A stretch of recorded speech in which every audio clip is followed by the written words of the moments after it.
ബാലറീന 2023 റിലീസായ നെറ്റ്ഫ്ലിക്സിൻ്റെ ഒരു സിനിമയാണ്. ഈ ഒരു സിനിമ നെറ്റ്ഫ്ലിക്സിൻ്റെ ഒരു അണ്ടർ റേറ്റഡ് സിനിമകളിൽ ഒന്നെന്നൊക്കെ വേണമെങ്കിൽ പറയാം. അല്ലെങ്കിൽ അണ്ടർ റേറ്റഡ് സിനിമകൾ എടുത്ത് നോക്കുകയാണെങ്കിൽ ടോപ്പ് 10 ലിസ്റ്റിലൊക്കെ വരുന്ന സിനിമയാണ്.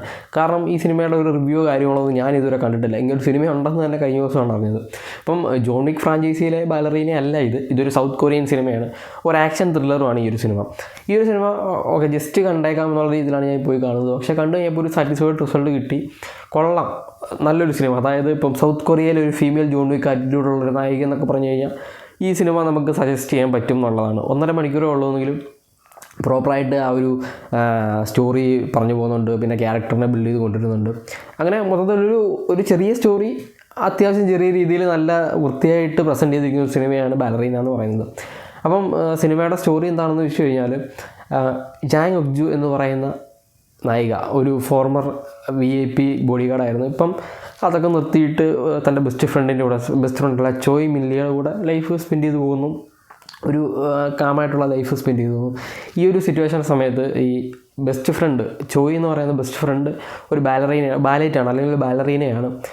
ഒരു ദിവസം നായിക നോക്കുന്ന സമയത്ത് അല്ലെങ്കിൽ ജാങ് നോക്കുന്ന സമയത്ത് ഒരു സൂയിസൈഡ് നോട്ട് എഴുതി വെച്ചിട്ട് ബെസ്റ്റ് ഫ്രണ്ട് സൂയിസൈഡ് ചെയ്യുന്നു. അപ്പം ആ ഒരു സൂയിസൈഡ് നോട്ടിനകത്താകെയുള്ളത് തനിക്ക് വേണ്ടി റിവെഞ്ച് ചെയ്യണം എന്നുള്ളതാണ്. ഒരാളുടെ പേരും അഡ്രസ്സും കൊടുത്തിട്ടുണ്ട്, നമ്പറും കൊടുത്തിട്ടുണ്ട്.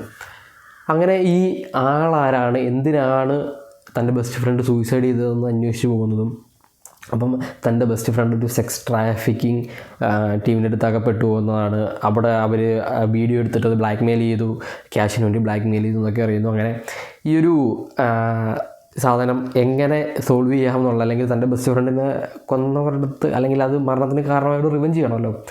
അങ്ങനെ ആ ഒരു ആളുടെ അടുത്ത് ചെല്ലുന്നു. ആദ്യം ഒരു അറ്റംപ്റ്റ് നടന്നു കൊല്ലാനായിട്ട്, പക്ഷേ നടന്നില്ല. ആദ്യത്തെ അറ്റംപ്റ്റിൽ കൊല്ലാൻ പറ്റിയില്ല. പക്ഷേ അടിച്ചച്ചാറാക്കി അവനെ, ആദ്യമേ അടിച്ചച്ചാറാക്കി ഒരു പരുവാക്കിയിട്ടാണ് നായിക പോകുന്നത്. അത് കഴിഞ്ഞിട്ട് തോക്കൊക്കെ വേണമല്ലോ. തൻ്റെ ഫോർമറായിട്ടുള്ള ബോസിൻ്റെ അടുത്ത് നിന്നൊരു തനിക്ക് തോക്കൊക്കെ വേണമെന്ന് പറയുന്നു. അങ്ങനെ ഒരാളെ സെറ്റ് ചെയ്ത് തോക്കൊക്കെ ആ ഒരു പർട്ടിക്കുലർ സീൻ കിടിൽ വേണം. അതായത് ഈ തോക്ക് വാങ്ങാൻ പോകുന്നൊരു സീനുണ്ട്, അത് അടിപൊളി സീനാണ്. അങ്ങനെ തോക്ക് വാങ്ങാനായിട്ട് പോകുന്നു. അതായത് ഈ ഒരു സെക്സ് ട്രാഫിക്കേഴ്സിൻ്റെ അകപ്പെട്ട് പോകുന്ന വേറൊരു പെൺകുട്ടി സഹായിക്കുന്നുണ്ട്. അങ്ങനെ ഇവർ രണ്ടും കൂടെ പോകുന്നു. അത് കഴിഞ്ഞിട്ട് ഒരു സിറ്റുവേഷനിൽ ഈ പെൺകുട്ടി അവർ പിടിച്ചുകൊണ്ട് പോകും തിരിച്ച്. അതായത് ഈ സെക്സ് ട്രാഫിക് ചെയ്യുന്ന ആൾക്ക് വേറൊരു ബോസ് ഉണ്ട്, പക്ഷെ അവനറിയില്ല പുള്ളി ഇവനിങ്ങനെ തരിയുടെ പരിപാടി ചെയ്യുന്നുണ്ടെന്നുള്ളത്.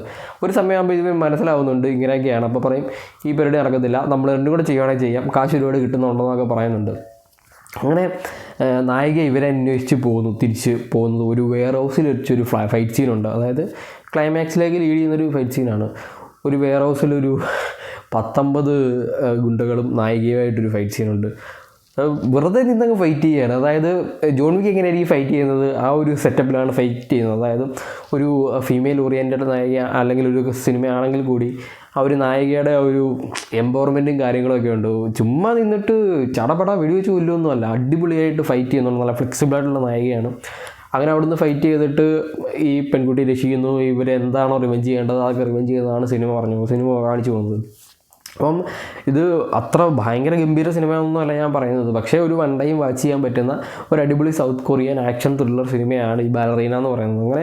അങ്ങനെ കാണുകയാണെങ്കിൽ നിങ്ങൾക്ക് നല്ലൊരു എക്സ്പീരിയൻസ് കിട്ടും. ഈ ഒരു ക്ലൈമാക്സിലേക്കുള്ള ഫൈറ്റ് സീനാണ് ഈ ഒരു സിനിമയുടെ ഒരു കോറെന്നൊക്കെ പറയുന്നത്. അതേപോലെ ആദ്യത്തെ ഞാൻ പറഞ്ഞ അടിച്ചച്ചാറാക്കുന്ന ഒരു ഫൈറ്റ് സീൻ ഉണ്ടല്ലോ, ആ 2 ഫൈറ്റ് സീൻ അതിഗംഭീരമായിട്ട് തന്നെ ചെയ്തിട്ടുണ്ട്. അതുപോലെ നായികയായിട്ട് അഭിനയിച്ചിരിക്കുന്ന ആക്ട്രസ് ഭയങ്കര ഫ്ലെക്സിബിളാണ്. അതായത് ആറ്റിറ്റ്യൂഡാണ്, ചിരിയും കാര്യങ്ങളൊന്നുമില്ല, ജസ്റ്റ് ഇങ്ങനെ വന്നിരിക്കുന്നു, ഓക്കെ നീയാണോ ചെയ്തത്, ഓക്കെ പരിപാടി കഴിഞ്ഞ് അങ്ങനെ നിൽക്കുന്ന ജോൺ വിക്ക് ടൈപ്പ് ആറ്റിറ്റ്യൂഡുള്ളൊരു നായിക.